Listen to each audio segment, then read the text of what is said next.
Hi, everyone. My name is Katie Fairley. I'm the Industry Practices Consultant, and on behalf of BCCA, its Board of Directors, and especially on behalf of our 4 regional construction association partners across BC, welcome to another episode of Owners Only.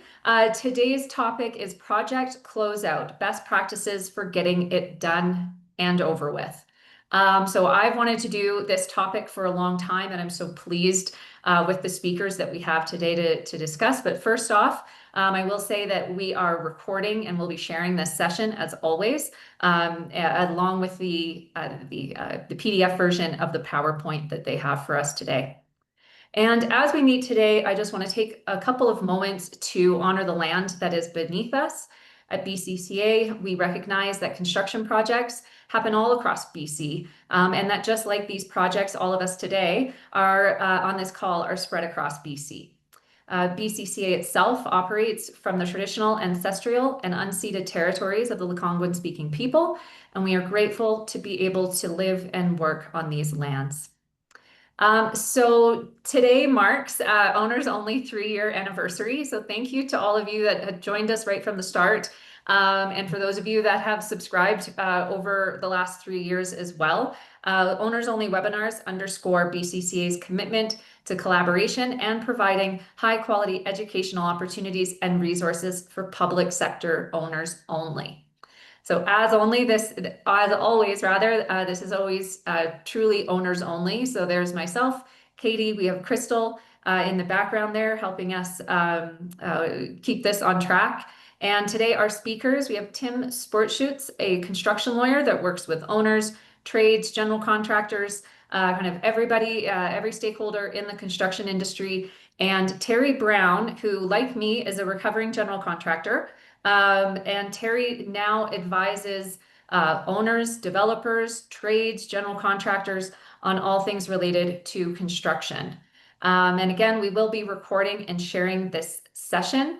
If you have any questions for our presenters, and I imagine that you probably will, you can use the Q&A box at the bottom of the screen. I believe it's at the bottom of the screen for attendees, and enter them in there. I also will be putting in a link to the subscriber list so that you can continue to hear about Owners Only webinars. We do take a break over the summer in July and August, so we'll be back in September, and you won't want to miss our next season of Owners Only as well. And I will just flag to you, please have your IT departments whitelist or flag our the email address that I'm going to put into the chat to make sure that you're not missing out on them. So with that, if I could just confirm that everyone can see my screen. Perfect. I think so. So with that, our speakers today are going to be referencing 2 guides that we have here at BCCA. One of them is a basic guide to the Builders Lien Act. The Builders Lien Act is complicated even for the folks that know it best, people like Tim, people like Terry. So we do have this guide. It is geared towards contractors, but it's certainly going to be interest to all of you. And we also have another guide that is newer than the Builders Lien Act guide, which is almost 20 years old now, because that's where our Builders Lien Act here in BC is quite old and dated. So we have this new guide called A Guide to Closeout of Construction Projects and Contracts. And so again, we're the BC Construction Association. It's geared towards contractors and trades. That being said, tons of really useful information in there to discuss the statutory obligations of all the parties, the contractual obligations of the parties, but then also a lot of really good project management tips that aren't going to be captured in either one of those. And that's what Terry is going to be going through today for all of you. And I'll put the links to both of those guides into the chat. And with that, I will move it on and hand it over to our speakers for today, Terry and Tim. Thank you very much. Welcome, ladies and gentlemen. Thanks again, Katie. We've outlined some topics here, contractual versus statutory. And as Katie said, myself and Tim will be tag teaming throughout this session, um, clarifying the two distinct entities within a contract. One's what is required by law, and one is the terms and conditions of the contract that the two parties have signed. I will get into the Builders Lien Act, and Tim will expand on that, bring up some clauses, talk about project startup. We'll get into ready for takeover, this new term that is being introduced throughout the CCDC contracts. And we'll talk a little bit about that farther along. And then, of course, toward the end, warranties, warranty periods, and the owner and, or sorry, the maintenance manuals, operation and maintenance manuals, and how they fit into this critical subject of project closeout. Next slide, please. So this identifies again, as I said, these two distinct entities within a contract, what is required by law and what is required by the contract language. So the first we call the statutory, and Tim will be addressing those, although I'll have some input. Similarly, the second are those contractual conditions. I'll lead that. Tim will add some input as well along that. And these are critical because BC does not yet have prompt payment legislation. 5 provinces across Canada do have prompt payment legislation, as do the feds. 4 of the other 5 are talking about prompt payment, including BC. There's a working group of some 30 associations working with the provincial government on drafting potential legislation for prompt payment for BC. So it's critical to understand the contractual and the statutory obligations as far as cash flow goes for both parties, for obviously the owner and certainly for the contractors. There are 4 significant milestones within the contract. The first is substantial performance of the work. That it can be contractual, depending on the language embedded in the contract. The second milestone is the certificate of completion, and that relates to the BC Builders Lien Act. And as I said, Tim will be talking a lot about that. Those are statutory requirements. They're required by law to be upheld. And I want to flag, and Tim will back me up on this, the BC Builders Lien Act says must in a lot of cases. It isn't you should or maybe, it is must, which means it is binding on all parties. Obviously, the Builders Lien Act uh, references all parties involved in a contractual chain, but the language is very strong with regarding to the language saying all parties must. There is this language, the release of the holdback funds, which can be contractual, and then this milestone, ready for takeover, and we'll talk more about that. We've always called it, for the majority of my career, substantial performance of the work. And now that language, that moment in time when the improvement or the building turns over from the contractor to the owner, that's now called ready for takeover. That's the milestone that we're all getting used to. So those are some key points. Next slide, please. So in this slide, Katie pointed out that there is a BCCA guide. It's available at no cost on BCCA's website, a very good reference document. In fact, we talked a little bit earlier, it wouldn't be a bad idea for owners to refer this to contractors, to their contractors. Katie indicated it was primarily written for contractors and their trades, but it is a good reference document for all players.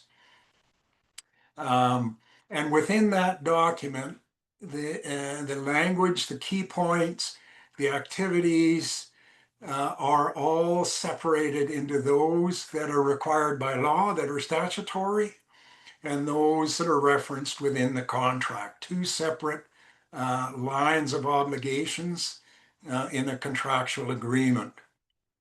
So, and they're actually color coded. So it is important, if you do have a look at that, to recognize that the intent of the guide was to very distinctly separate what's required by law and what's required by contract. Two separate entities within the contract and carry on throughout the contract. And as you likely know, BC's Builders Lien Act says you can't contract out of the law, and all CCA and CCDC contracts say the law of the land will take preference over the contract language. Tim, have you got anything to add on that? Oh, Tim, you're on mute. No, sorry. I'll just jump into the next slide then and discuss the section on completion. Good afternoon, everyone. Thanks for joining. I am going to discuss various topics, mostly focused on the Lien Act. This first slide discusses the all-important 3-2-1 completion formula. And then at the bottom, it also excerpts subsection 3. It's in the definition section of the Builders Lien Act. And it states that an improvement is completed if the improvement or a substantial part of it is ready for use or is being used for the purpose intended.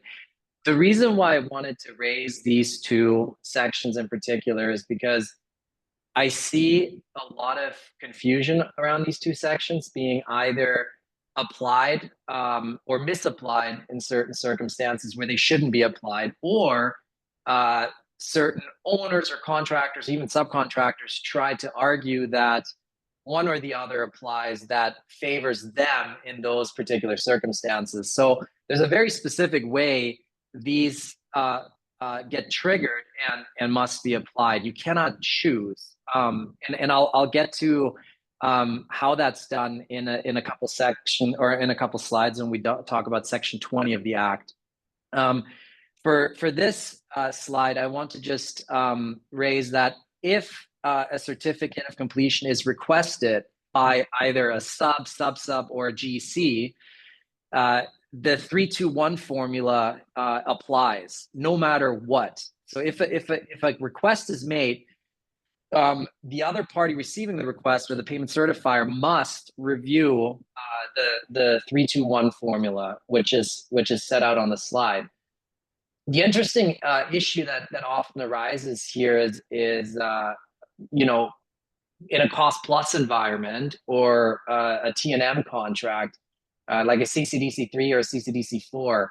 I know those are not as commonly used in the owner's world, especially in the public infrastructure world, but it is important to note that. So, you know, the one major question that comes up is, what is the contract price? Because you have to apply 3% of the first 500,000 of the contract price. That's an easy thing if the cost plus agreement has exceeded that threshold.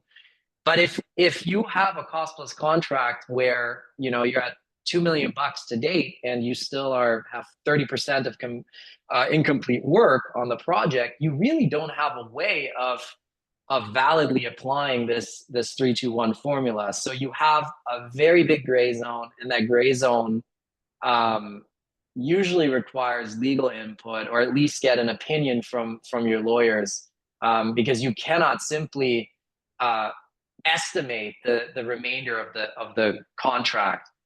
The other issue is, of course, the improvement completion approach, which is a subjective. It's not even a formula; it's just a subjective triggering point, which is defined under subsection 3 right there. And I'll get to how these are applied. Like I said, the other issue I want to raise is section 42.2 of the Act. 42.2 says, quote, an agreement that this act is not to apply, or that the remedies provided by it are not to be available for a person's benefit is void, end quote. So you can see that any term or condition inserted into a contract is null and void and isn't even effective if it goes against the intent or the protections or the benefits or the requirements of the Builders Lien Act. I raise this because I've seen more and more instances where parties to a contract insert conditions precedent to the issuance of, for example, a certificate of completion under the Act. So if I have a stipulated sum contract and it's $5 million plus extra work, and we're at $5.5 million, and I request a certificate, you as an owner, you must consider the 3-2-1 formula. You cannot now say in the contract, you can try, but I will argue the opposite of that if I'm on for the general contractor, and you will likely face these arguments if a dispute arises, that if you're trying to add things like, all of the deficiencies must be corrected. You must provide warranty documents for X, Y, and Z scopes of work. You must do 3 other things in order to even request or be entitled to request a certificate of completion.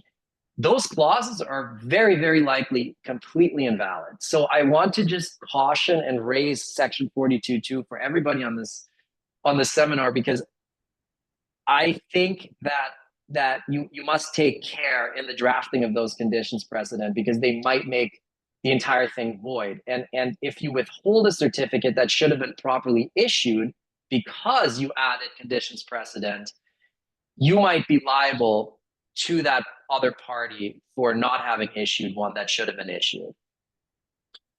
Katie, if you could go to the next slide.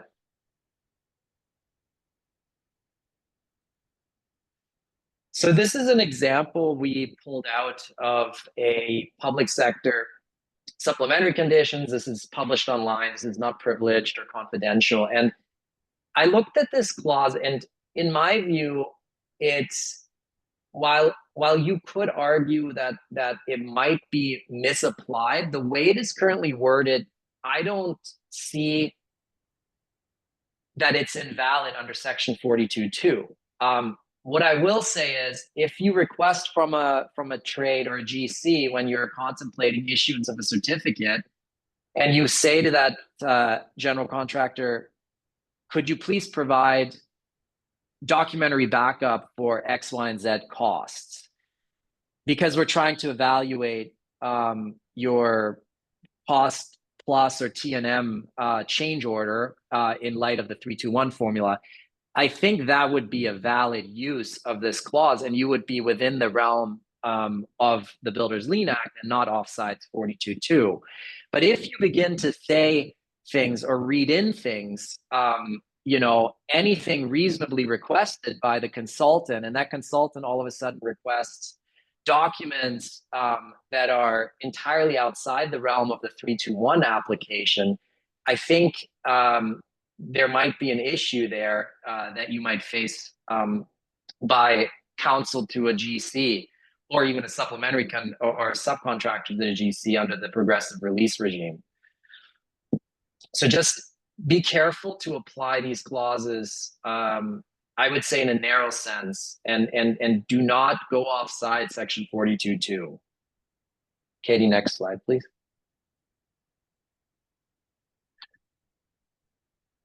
This is Section 20 of the Builders Lien Act. I noted this earlier when I was discussing the 3-2-1 formula and the improvement completion approach.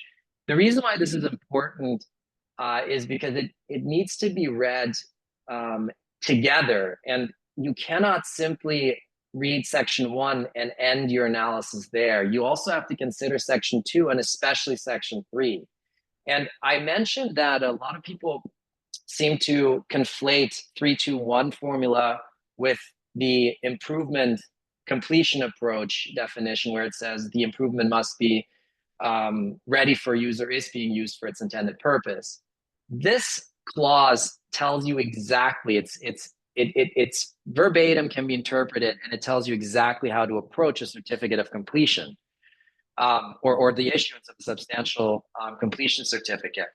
So subsection 1 says, if a certificate of completion has been issued with respect to a contract or subcontract, the lien filing period is triggered on that date. Let's jump to section 2, a claim of lien that is not governed by subsection 1. In other words, if there has been no certificate issued, you have to be very careful. That does not mean that the lien filing period may not have been triggered, because it may have been triggered under subsection 2, even without the issuance of a certificate of completion. And we call subsection 2 completion in fact, because you have to consider the factual circumstances around that project. So if no certificate has been issued and a head contract has been completed, abandoned, or terminated, if the owner engaged a head contractor, in other words, a CCDC2 clearly would be a head contractor. Now, if you are using for example, the 5A model, the CCDC 5A construction management, where the owner is at risk because the owner enters into a bunch of trade contracts like the CCDC 17s, there is no, by definition, head contract, because the head contract is defined in the Act as the contractor engaged to do substantially all of the work in relation to a project. So imagine you engage a bunch of CCDC 17 trades, for example, bulk excavation and then concrete forming and placement. Well, none of those are head contractors. So subsection A is already not applicable to those that specific circumstance. So you should always take great care that you consider not only whether a certificate has been issued, but whether you are in a CM environment or whether you're in a true head contract environment, because certain sections may not apply the way you think they might apply or should apply. So let's go on to subsection B. The improvement has been completed or abandoned, and then this is the all-important part, if paragraph A does not apply. So subsection B says the improvement has been completed. You'll note that this is different than the head contract or subcontract has been completed. This is important because subsection B is the only subsection pursuant to which you can use the improvement completion approach, the one that's defined, the one that says the improvement is ready for its intended purpose or is being used for its intended purpose.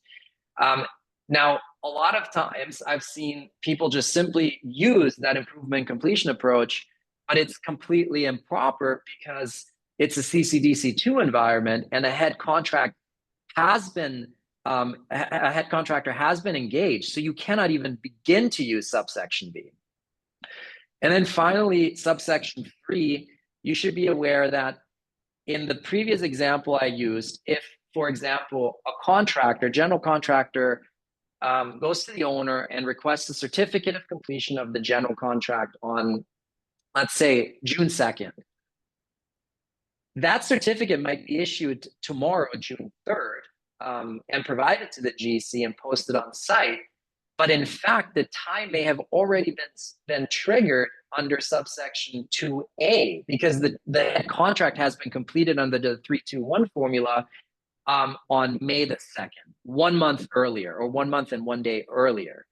Because under the completion in fact approach, a certificate may not have been issued, but the time period for filing a lien may have already been triggered. And subsection 3 confirms this in writing. So you have to be cautious that the 45-day period is not simply triggered by the issuance of a certificate. You have to dig further. And I realize this is a lot, it's complicated. So I encourage, if you have questions, ask a colleague or ask your lawyer, because this section is notoriously misinterpreted. And if you issue something wrongly under it, that certificate could be later impugned or set aside. And people could say that certificate is entirely invalid. And now you face a situation where you may have paid out the holdback pursuant to an improperly issued certificate of completion that may not even be valid. So really be careful here under this section 20. Katie, if we could go to the next slide. This is a general diagram on how a certificate issuance should progress. It's quite self-explanatory, so I'm not going to spend too much time on this. The key concept here that I've noted is a certificate has to be requested to be issued properly. So you cannot simply issue a certificate to a GC without one having been requested by that GC. This has happened several times in the past. I've seen it I think as recently as a couple months ago, where a GC called me and said, look, I received the certificate, but I never even requested it. So immediately I can tell that GC, look, it's completely invalid. You didn't request it. But we have to be careful because your contract may have been completed under the factual approach, under the 321, without a certificate having been issued. So we reviewed the 321 formula and confirmed that in fact it had been completed prior to even receiving that invalid certificate. But it's something to note. If you don't receive a request, do not issue a certificate. If someone asks you for a certificate, you tell them, follow the Builders Lien Act requirements. You must provide to us a request for a certificate of completion. The other thing is the posting of the certification of completion or the notice of certification of completion. This is a different document than the certificate of completion. I know it's silly. The Lien Act uses two different phrases or forms, but that is the way it is drafted. So please do not post the certificate of completion on site or in a prominent spot. Use the notice of certification of completion and post that on site. Because if you don't do that, it will be questioned and the validity of that certificate will be questioned.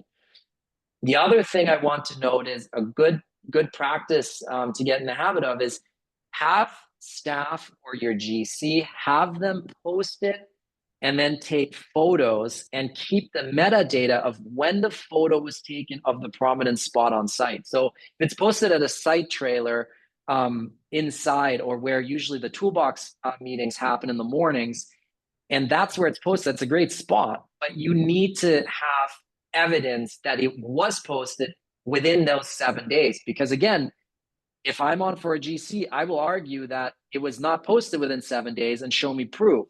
Otherwise, my client still has time to register a valid lien. So the best evidence is have a person take a photo and then immediately send an email to yourselves with that photo attached. That's excellent evidence because no one can change, or it's very difficult to change the metadata on that email sent to yourself and the metadata on that photograph. Recently, we had a case where an owner sent us photographs because we requested them of the posting of the certificate. And we noted in the background that there were planter boxes around the trees in the landscaping in the background. And we confirmed based on that the chronology was entirely off. And those photos were actually taken months before. So we raised that for council, and it was actually quite embarrassing because council had to admit that those photos were completely invalid and they were actually submitted. I mean, it's not fraudulently, but it was, likely intentionally misleading. So again, I encourage you guys to really take care of gathering the right piece of evidence to confirm that this process has been upheld exactly as it's required to be upheld. The last thing I will note is following the expiry of the lien registration period of 45 days, you might have heard a thing called a SHIMCO action or SHIMCO claim. Katie begged me not to raise this for you, but I'm going to do it anyways, I think, just briefly. So this is something where lien claimants, even after the 45 days have lapsed, have a valid claim against the holdback account itself under the Builders Lien Act.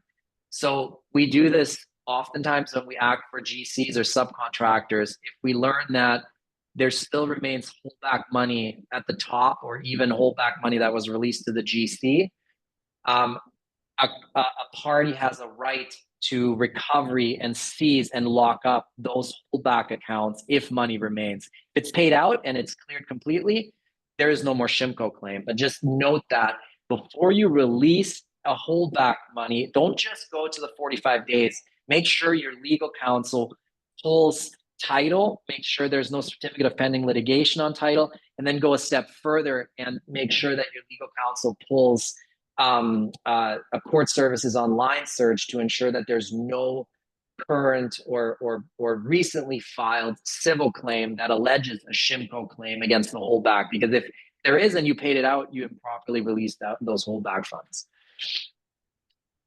We can go to the next slide, Katie. Oh, that's not me. I'll pass it back to Terry. Thanks, Tim.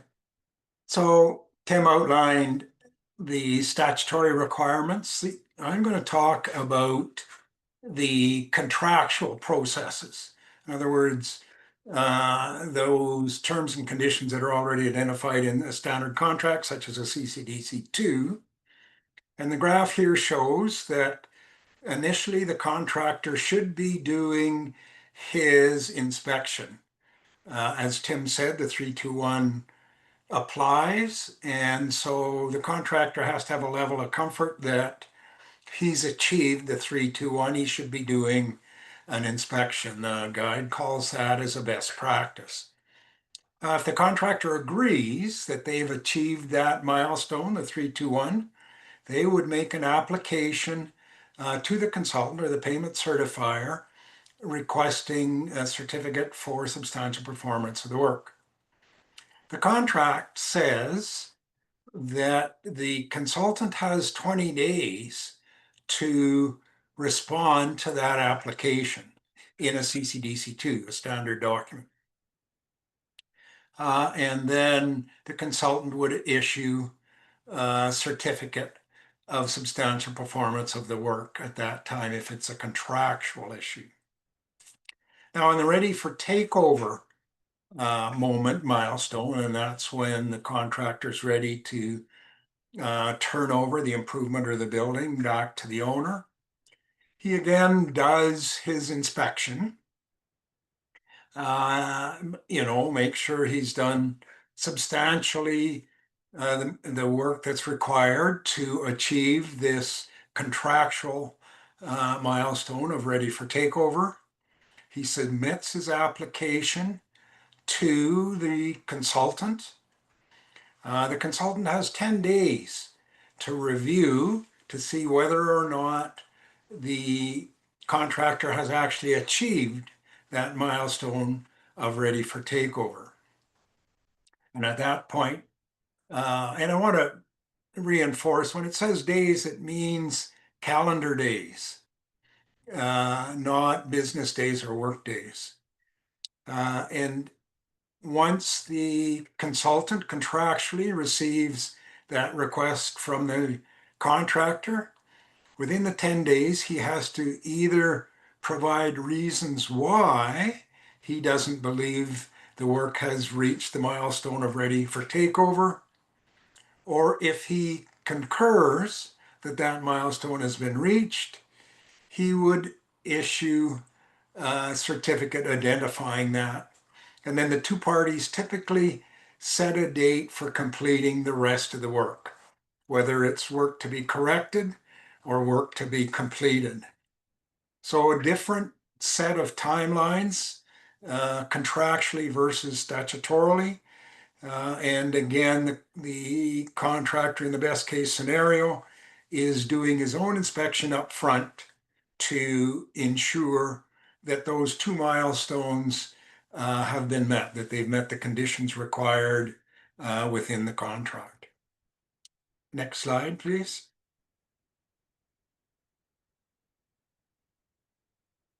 So one of the things that we always suggest for all parties, obviously the owner, but certainly for the contractor, is that they start thinking about project closeout from day one. In other words, that's a big milestone for all parties, certainly for the owner. It should become an agenda item, certainly in the kickoff meeting. There should be articulation again of what's exactly expected for the project closeout, any of those terms and conditions that are embedded in the contract language should be articulated at that kickoff meeting and documented so all parties again are made aware of it and the importance. And another thing that can be done, and typically it's done within the bid documents, is for the owner and their team to establish some values for any of those items that are required for ready for takeover for project closeout. In other words, the as-built and manuals, are they valued at $20,000? The record drawings, are they valued at $10,000? It's not a bad idea at the front end to establish those. And often it's even the best practice to establish them in your bid documents so that all parties know the value. And so there's no further discussion or arguments or disputes when you get to that milestone. The parties understand that if the record drawings aren't available at that moment, then the deficiency holdback would be $10,000. The other thing you want to do is quite clearly, and as Tim articulated, make sure that everybody understands the process statutorily for the release of the holdback funds. And so that can be, as Tim mentioned, that can be a request from the prime contractor, the general contractor, can be from a sub, can be from a sub-sub. And by law, that triggers a bunch of follow-up requirements, as Tim referenced. And again, all the parties should understand that up front. It's critical right at the beginning to establish that, to understand the expectations and the specifics that have been embedded in the contract. Again, all parties should make sure they're clear. If it's not mentioned, the general and or the sub should ask for some clarification on that. It just minimizes any discussions, any hard feelings towards the end of the project if all of this has been resolved up front. And again, it can become an agenda item that is brought up in each one of those site meetings as we get closer to ready for takeover, for project closeout. You know, we're looking for these requirements, and we'll get into some a little more specifics further along. But to me, it's absolutely critical to establish that up front to reinforce the value. I mean, all parties need to feel comfortable with the process that is going to occur as the project turns over from the contractor to the owner. And to reinforce that throughout just reemphasizes the value that it adds, and it cleans up that moment in time, that milestone, if everybody fully understands along the way. And all parties, including the owner's consultants, need to be involved in that. They need to be actively involved and aware of what's happening in those situations. You can go on to the next slide. So Katie touched on this when she did her introduction. One of the issues that owners talk about sometimes is that key personnel from the project tend to move away as the project gets close to closeout.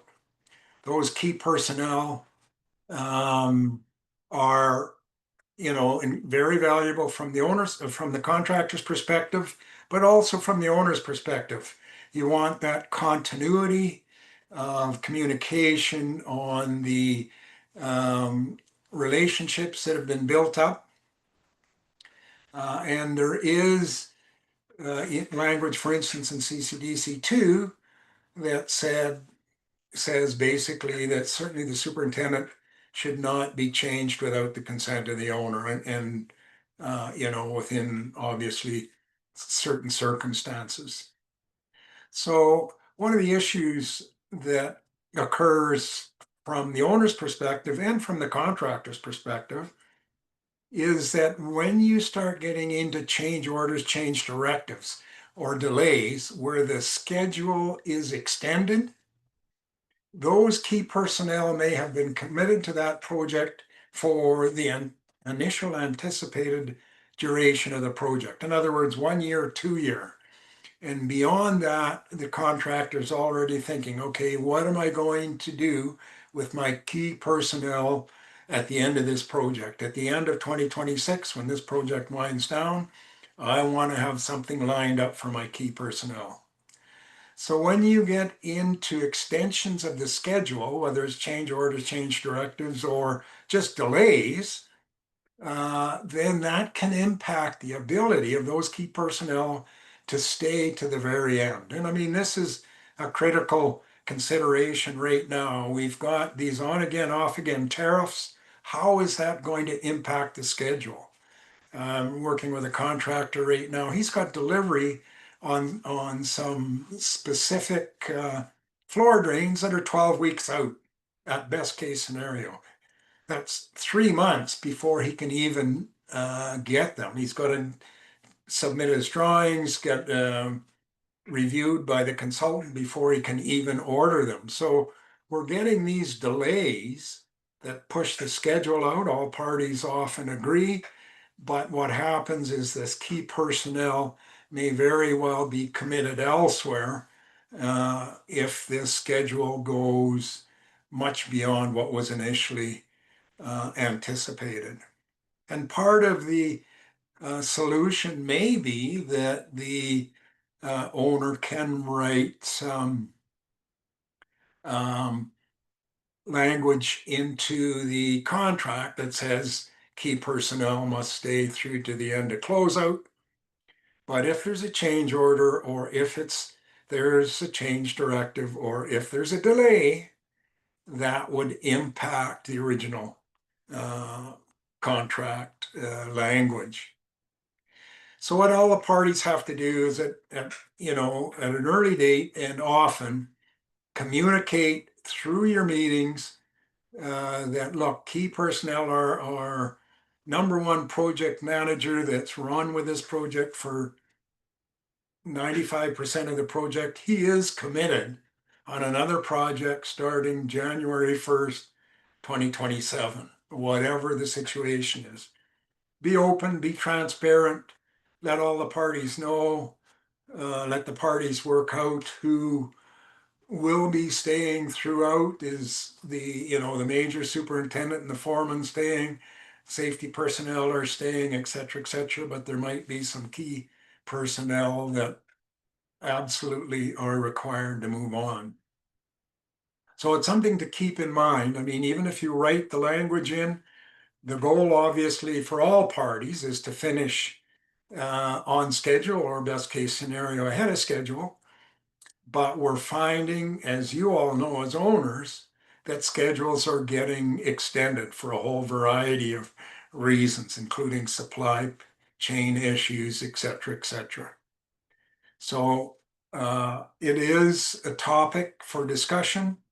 If there is language in your contract, be aware that if the contract is extended beyond your original schedule, it may be difficult for some of those key personnel to stay through that extended time. And a best case scenario is always have good communication. Both parties need to let the other party know exactly what's occurring along the way.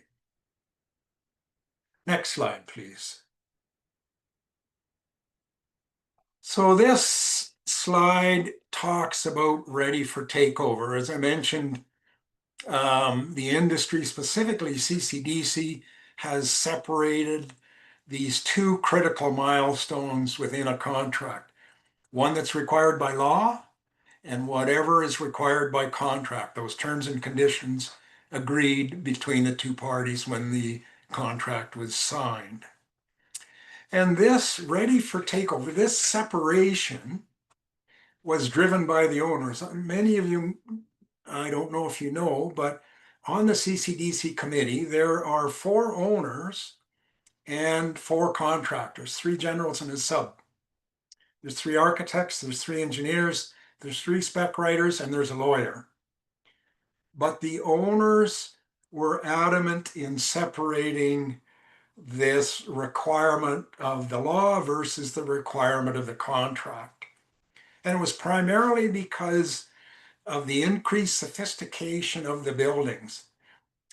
You might meet that 3-2-1 that the law requires for substantial performance of the work, but it doesn't mean that the owner has enough information to adequately manage that brand new building that they're taking over.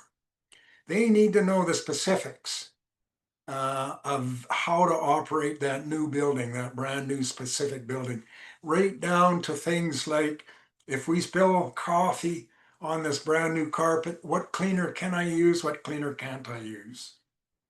So around the CCDC table and embedded in the CCDC2 are 8 prerequisites that the contractor must provide before the building can be turned over. So these were again agreed between the two parties, all parties sitting around the table, 18 people, and on CCDC needs consensus on their documents. I want to point out right now CCDC has this embedded in their CCDC2, but this month CCDC is releasing the 3 construction management contracts, CCDC 5A, CCDC 5B, and CCDC 17, as well as an updated draft of CCDC 13, the IPD or Integrated Project Delivery contract. And they will all have language that mirrors the CCDC2 language, the concept of these required basic prerequisites before the contractor can even say to the owner and the consultant, I'm ready for takeover. At this stage, there's no dollar value attached to it. The CCDC generally is silent on deficiencies. That's something that's a contractual obligation that the owner has articulated at the front end and gets embedded in the contract language. But there is a minimum of these 8 requirements. And if you're using the current CCDC2 2020, you'll be well aware of these. The issue to keep in mind is what we're seeing. The owner will often add additional requirements for their turnover moment. They're ready for takeover within the supplementary conditions. So contractors need to be aware of whether or not the owner has added to this list of the 8 prerequisites. The thing to keep in mind, of course, is that the owners are ready to take over that asset typically as soon as they are able to. They spent a whack of money, they want to get into their new facility. And the same token, the contractors want to turn the building over because there's a lot of responsibility that rolls from the contractor to the owner at that time. And the parties identify the deficiencies and the value added. I mean, the understanding here, if you read the language, is the project is not 100% complete.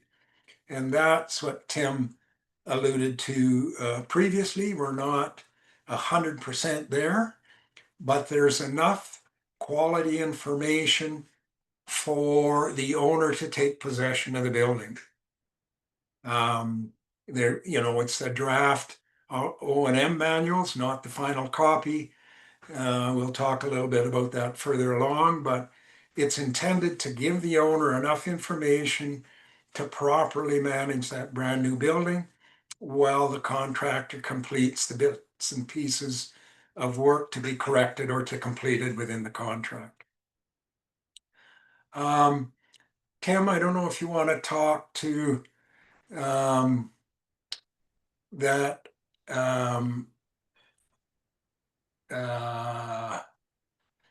the common law rights of set off. I think we're doing that in the next slide. Okay. Okay, next slide, please. So the use of the deficiency holdback.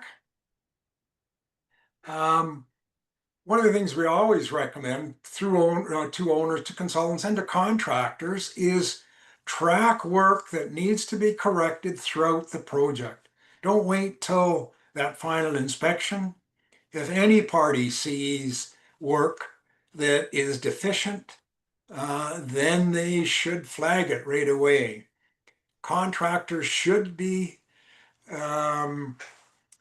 managing that as well. I know in a lot of our projects, on the bigger projects, we had our own deficiency inspector officer, we call them, and they constantly walked through the project looking for bits and pieces that needed to be corrected, as well as items that should be completed, and recording those and passing them on to the trades, likely allowing the consultant and the owner to be aware of this. So there are fewer and fewer deficiencies. From the owner's perspective, that just cleans up that moment in time.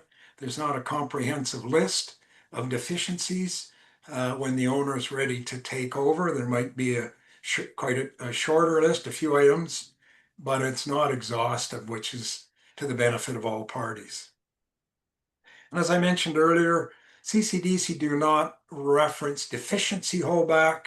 They only talk about substantial completion of the lien holdback and how that money should be released.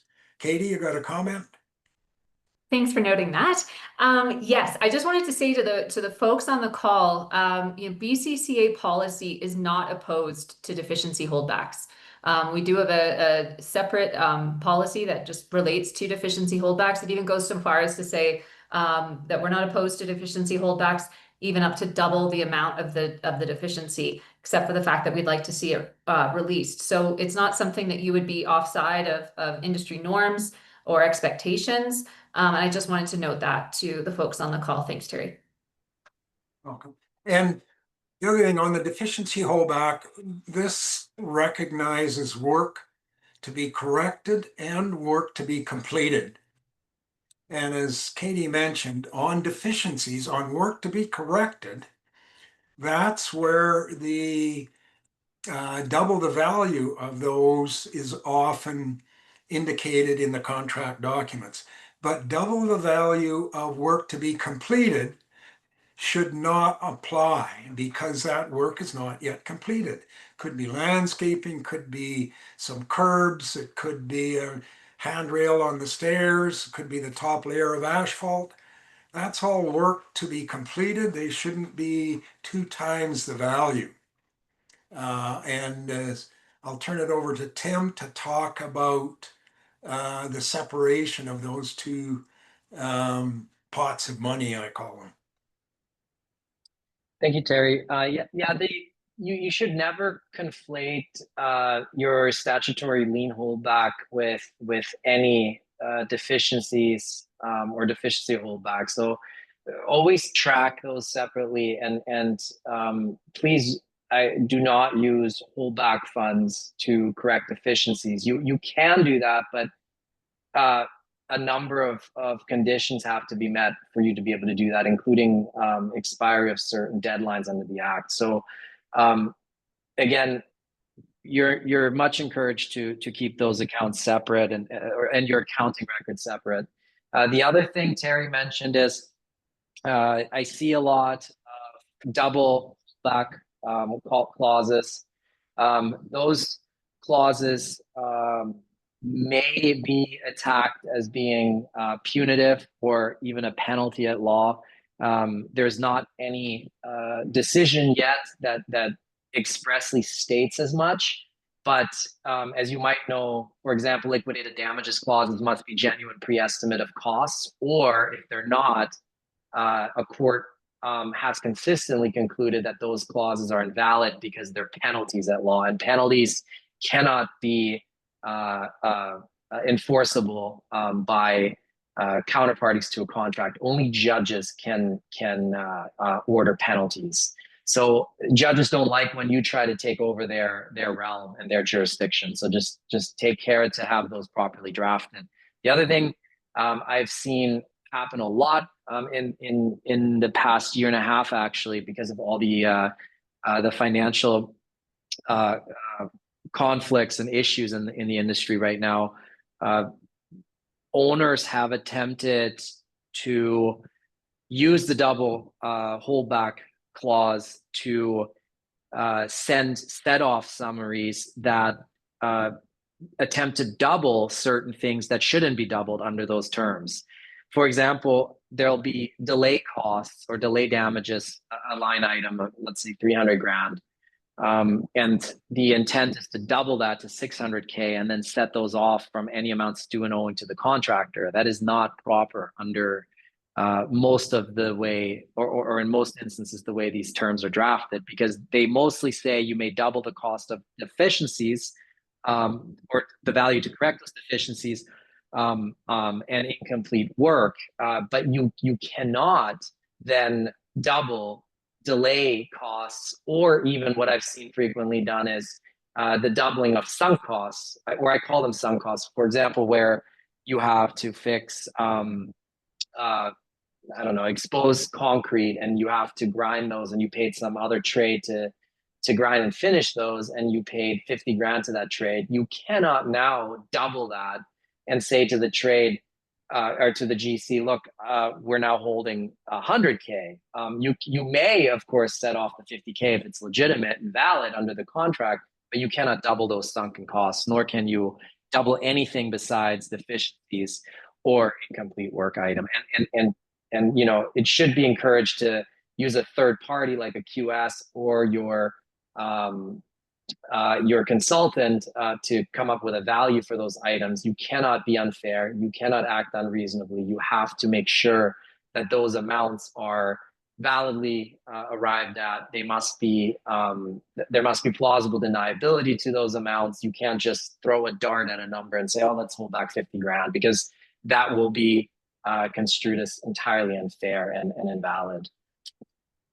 I'd like to add one point too on this is the we see sometimes in contract language, sometimes owners put in that they won't release a penny of the deficiency holdback money until 100% of the deficiencies are done. And again, as Tim says, that's very punitive. And it's a barrier.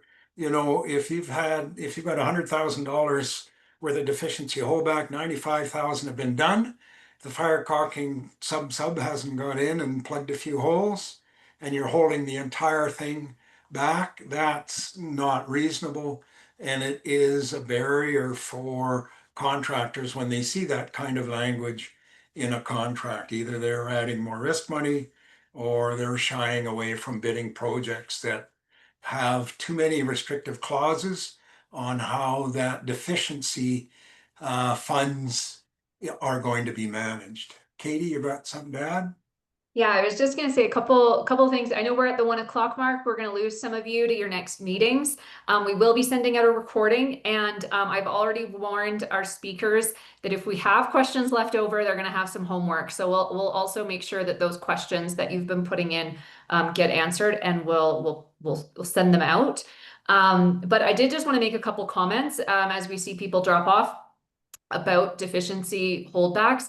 I really think, you know, nobody cares more about the project at the end than the owner. You know, the consultants and the engineers are dropping off. So are the obviously the contractors, the trades, everyone just wants to get it done, move on to the next project, move on to the next job.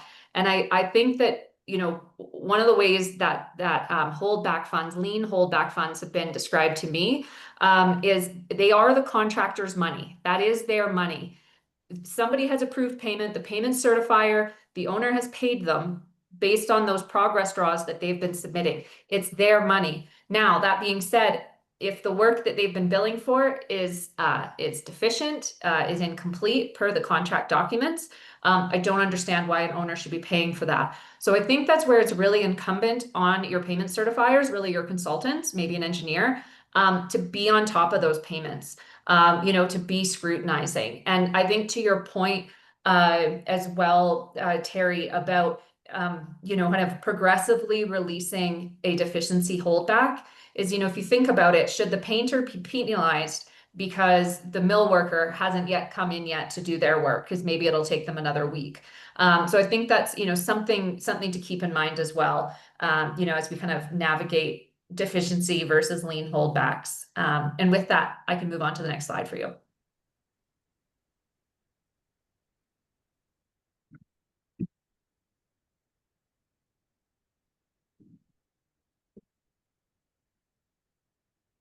I think this one was you, Terry. I think we've covered most of this, just unless, Yeah. what do you want to keep going here? Because we're I think quickly running out of time. Yeah, we've covered this off pretty well. Or just scanning through it again, we've talked quite a bit about this. It is critical for all parties at this time of the game to manage that last bit of funds very well, and again, keep the two pots of money separate. Next slide, please.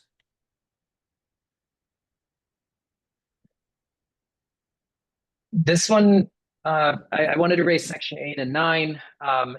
Section 8 is the you will note that section 8 and section 20, they mirror each other. So you have the holdback period described in section 8, and then 20 is the lien filing period.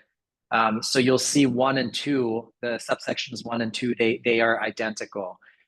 So you should take care of applying those issues I discussed at the very beginning of the presentation, in respect of your contractual environment and how to apply those different triggering events. The key word in here is under subsection 4, payment of a holdback required to be retained under section 4 may be made after expiry of the holdback period. It does not say shall or must. May is a discretionary word. It denotes that the holdback may be retained in certain circumstances. And what the Lien Act essentially is saying to counterparties to a contract is that the terms and conditions of that contract determine when that holdback may be released. I would say if it's silent on when holdback money should be released, you are likely obligated to release on the 56th calendar day following certification or completion of the contract.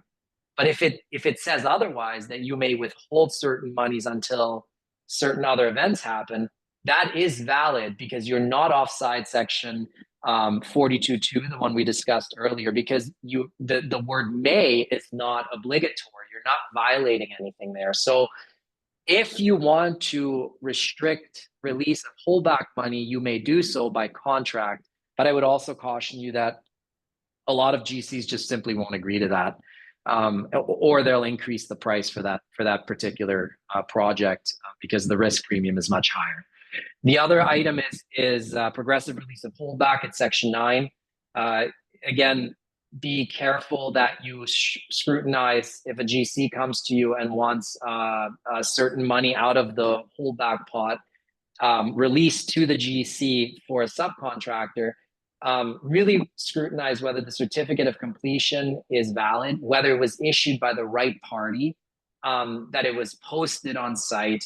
Make sure you go through all those steps before you release funds to the GC.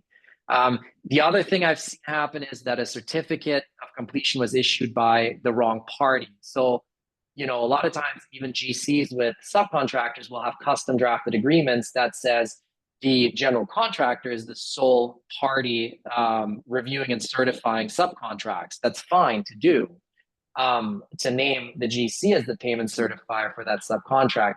But then the owner's rep or consultant will actually end up issuing the certificate of completion because the subcontractor doesn't know or was ignorant of the fact at the time, sent to the consultant of that project a request. Consultant issues it in communication with the GC, only to later find out that really the GC should have issued it, and as such, that certificate is completely invalid. So just be really careful who the right parties are. Scrutinize that the GC must help you audit that certificate and make sure it is valid. That's next. Oh, go ahead, Terry. I was going to say, I'd like to add that many contracts, including CCDC2 and other CCDC contracts, actually have a contractual obligation to release the builder's lien holdback. Typically, it's within 10 working days of the expiry of the lien holdback. So whereas statutorily the word is may, contractually there's language in there that fixes the time when that money should be released. So if you don't do it within that time frame, you're essentially in breach of your contract. And not to belabor this point, this is such a great topic. We might have to keep doing this regularly about project closeout, but a lot of contractors, a lot of trades are under the misguided thought that there is a mandatory release of their holdback under the Builders Lien Act. Now that might exist, like Terry said, under a contract, but under statutorily written into law, you can see, as Tim said, there's that permissive may in 8.4. What we are expecting to see following out of Ontario specifically is that when BC brings in prompt payment legislation, that there will be a mandatory release of holdback and progressive release of holdback. That's my guess, because otherwise you don't really have prompt payment legislation. That's why I think it's more important than ever for everyone to get into the habit of releasing payment for work that has been duly completed for each progress billing cycle, because otherwise, as an owner, you're going to be stuck releasing holdback. So kind of training your staff now to follow best practices for the eventuality that this is going to be covered under prompt payment legislation.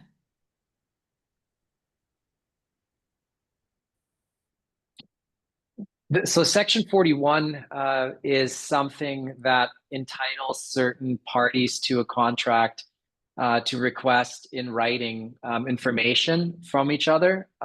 So you should know in this case that a lien holder under Section 41 is entitled to request from an owner a number of items that are often balked at, because ownership doesn't often realize that they have to disclose the information that's being requested. But under the statute, you must disclose that information. You have no choice, and you must do so within 10 days, failing which you are exposed to damages under the Act. There's actually a provision in the Act for Section 41.4 that says a person who fails to comply in writing with a request within the time period provided, or who knowingly or negligently misstates the information requested, is liable to the person requesting the information for any resulting loss or damage. So you face significant exposure under this section if you don't comply.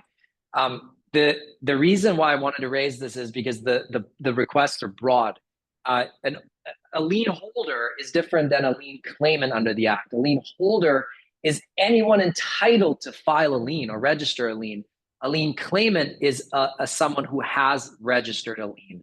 So even a party to anyone in the contractual pyramid can request from the owner, even a subcontractor, because they're technically a lien holder, can request from the owner this information. And it requests the terms of the head contract or contract under which the lien holder or beneficiary claims, including names of the parties, the contract price, and the state of accounts between the owner and the head contractor. I mean, that's pretty important information. And oftentimes, parties are sent redacted versions of the prime contract. So there is a way around that if you employ some of the relief or rights under the Builders Lien Act. The parties can also request the name and address of the savings institution in which a holdback account has been opened and the account number. particulars of all credits and debits to that holdback account, and particulars of any labor and material payment bond. Now, owners can also make requests under the same section, and you can request from a subcontractor who has filed a claim of lien, so they must be lien claimant. And from a contractor at any time, the terms of any subcontract, including the names, the state of accounts between the GC and the sub, and any labor and material payment bonds issued below the GC. So you also have pretty broad rights and entitlements to seek information from your GC. And I think that's oftentimes overlooked by ownership because, many times you're you're blind as far as what is the state of accounts between GC and subs. And when you ask them, they balk and say, oh, we don't want to provide that information. We're not under a cost plus environment, and we have to provide no costing documentation. But in fact, under this section, in certain circumstances, you can force their hand to give you that information. So it's an important section.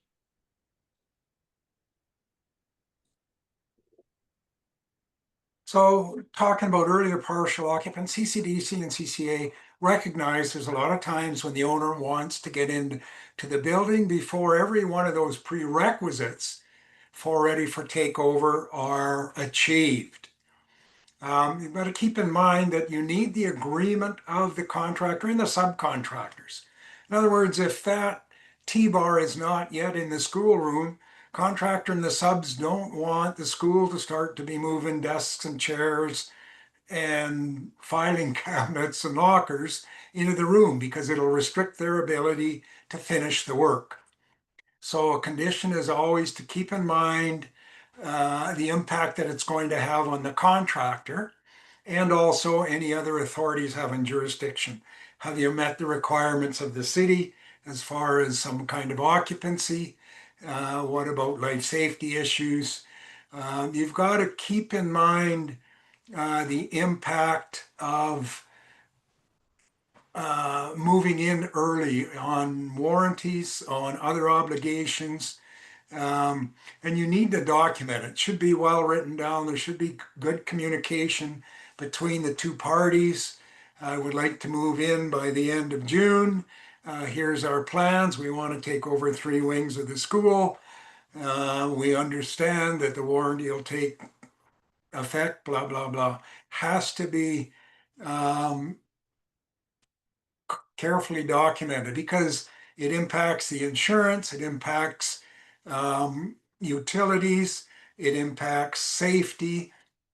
What about the authorities having jurisdiction? Can those two, can the owner and the contractor continue to use certain issues? What's the impact on the warranties, on the lien holdback, etc.?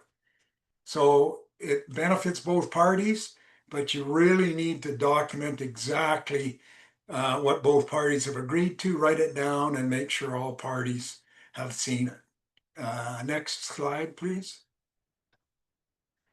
So when you do get early startup, and this becomes an issue with building systems, the boiler, the HVAC systems, typically the warranty for those items starts when the owner takes possession. So they need to be documented, identified, compressors on rooftop units. Typically the manufacturer will say, when you fire that up, your warranty starts. So all the parties need to be aware of this early occupancy and therefore early startup of some of the major systems within the building. And that should flow down to the trades, the mechanical trade, the electrical trade that install those key components, those major building systems in that portion that's going to be occupied or before we reach that full milestone of ready for takeover. Everybody has to understand the implications, including, as I said, the warranty, the transfers of insurances, safety, security, utilities, all that needs to be discussed and agreed among the parties. Next slide, please. So the warranty, again, as I mentioned just previously, they kick in when you've either reached that ready for takeover milestone or when there's early or partial occupancy. And everybody needs to be aware of that moment in time. You should document exactly what's happening. If either party finds anything that needs to be fixed, they should be advised. And often we see CCDC carries a 1-year warranty. Toward the end of that period, the consultant and his owner, representative, and probably the contractor should do a walkthrough and see if there are any items within that warranty period that need corrected. And the contractor should be notified in writing. This all should be done before the end of the warranty period. We see it sometimes extended to a 2-year period. Typically, CCDC and CCA contracts for the base items identify a 1-year warranty period. We do see a lot of extended warranties, roofing systems, window systems, building envelope, obviously. Typically, the responsibility of the contractor on any extended warranty that's been articulated in the contract documents is to turn that information on the supplier over to the owner. Typically, the contractor is not responsible for that 10 or 15-year warranty on the roof, say. That would be an RCABC warranty, and the contractor would provide all the relative information to the owner on those extended warranties.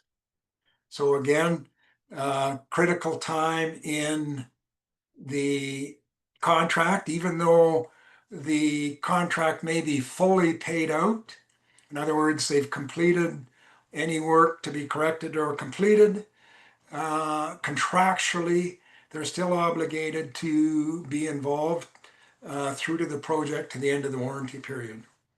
So that walk around a couple of weeks before the expiry of the warranty period is important for the owner and the consultant, and obviously it's a good idea to bring along the contractor.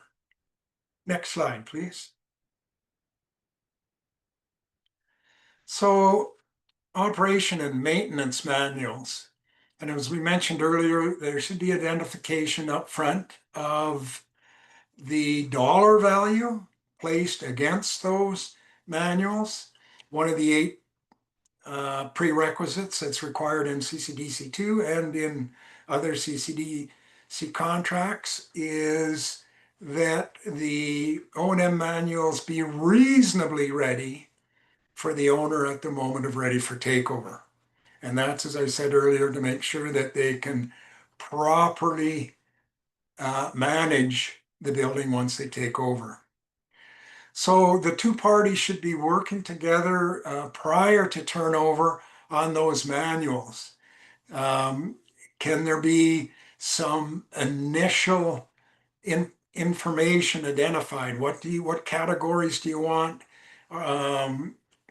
Is there a table of contents that the consultants are looking for, especially on the major trades, electrical or mechanical? Can you provide a draft real early, obviously in digital form, but you could ask for that within your documents. You want to expedite those O&M manuals coming available to you when you take possession of the property.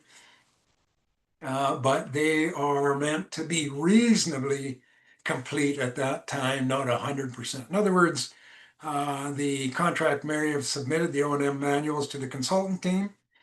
The consultant team has not yet had an opportunity to go through in detail and see if there are any bits and pieces missing. And there's understanding that ultimately the final set will come out. But that early set could be identified as a draft, and it needs to be available, to the owner at that time. The entire O&M manuals, again, that's work to be completed.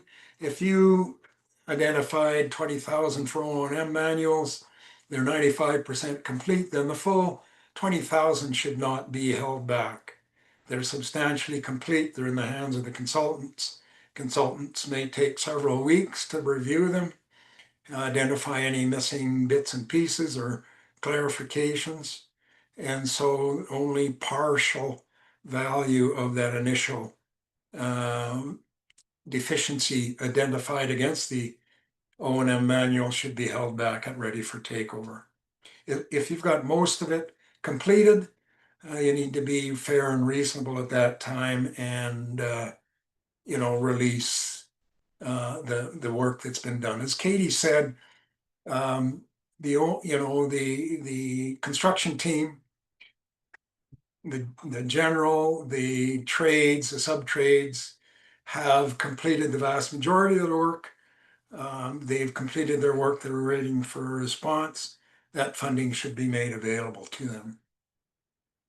Next slide, please. Tim, you want to touch on this?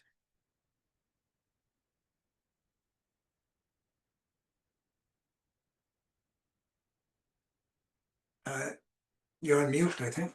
Sorry, I think we've covered everything. We've got 8 minutes left. I think, yeah, I would just say document carefully and try to use reasonably objective third parties to come up with deficiency and incomplete value items. Don't do it yourself, and certainly, or if you do it yourself, try to be as reasonable as possible and maintain records of how you arrived at a certain amount. Otherwise, it's going to be questioned. Katie, you got some input?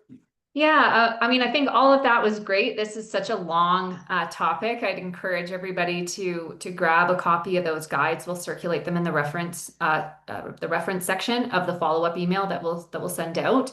But we'll head to some questions. I'm going to triage as much as possible the questions that I know that are going to lead to it depends. And some of the easier ones you guys can take away as homework if that's okay.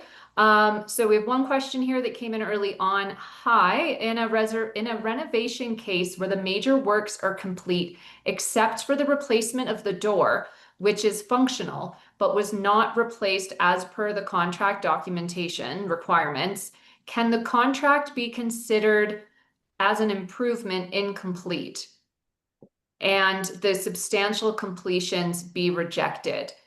The fact they're saying improvement leads me to believe they're talking about per the Builders Lien Act.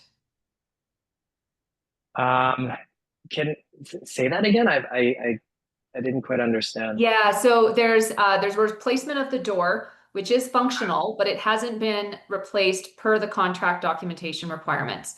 Can the contract be considered as an improvement incomplete and substantial completions be rejected? Well, okay, so first of all, improvement is never just the trade scope or scope of work under a certain trade contract or subcontract. Improvement is the entire project. So to say that one single door of a, for example, commercial building is something, that does not allow the issuance or the completion of that contract is probably going to be questioned, because you could allow that trade to put a temporary door over and meet that requirement. And also just be careful, right? You're already in the improvement completion approach, when in fact, if you have a head contractor, you can't even go there. You need to look at it as 3-2-1, and a door worth 5 or 10 grand likely isn't going to make that building incomplete. Okay. So super, we have another question here, a little bit along the same lines. My fire alarm system meets the 3-2-1 in December of 2025, and the contractor wants to claim substantial performance late in December 2025. The commissioning and removal of the old fire alarm system will take place mid-June 2026, so like a year from now. Is it reasonable to have such a length of time between ready for takeover and substantial completion? It depends. It's a factual issue you have to look at. I mean, I've seen. If you're a subcontractor, you can always request your certificate of completion for your subcontract. If that entitles you to a certificate, then that's the end of the analysis. Oftentimes, though, like if you have a bulk excavation and shoring contractor, oftentimes their shoring scope comes a little bit later in the contract. So you know, sometimes it might make sense to break it into two contracts so you can certify the first one complete if there's a substantial spacing in between the timelines of the scopes. And be cautious of how you want to structure that, especially when you're late in a project. So like landscaping, right? Or if you have the contract for forming and placing, but then you also are responsible for architectural concrete or landscape boxes, you need to be cautious of that. Maybe break the landscaping concrete work out into a separate agreement, because otherwise you won't be certified complete for all of your forming and placement, which may have been complete months ago. And now you're sitting on $1 million worth of holdback money that you can't go after. And I Yeah. would think Sorry, Tim. Or sorry, Terry. I'd say the 3-2-1 factor again should come in there, exactly the same as that. Demolition or removal of the old system meet the 3-2-1 criteria of the overall contract value. And with that, I think it's a good reminder that the Builders Lien Act functions on contracts, not phases, not whatever, contracts. So good point, Tim, about separating it out. Another question from Matt. How do we handle GCs who do not request a certificate of completion? This is very common for me. What are the implications if the COC is considerably past the date it should have been? You point them to the Builders Lien Act. You say, look, we cannot issue you a valid certificate without you requesting one. And I'm just trying to find the clause. Point them to subsection 7.3. It says, on the request of a contractor or subcontractor, the certifier must issue a certificate of completion within 10 calendar days. It specifically, the preamble says, on the request of a contractor. You cannot issue one unilaterally. So point them to that and say, we have no obligation to provide you one until you request one.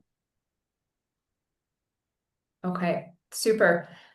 So next question I have is, because we spent a lot of time talking about deficiency holdback, can the lien holdback convert into a deficiency holdback? I know you guys talked about keeping them separate, but conceivably could it?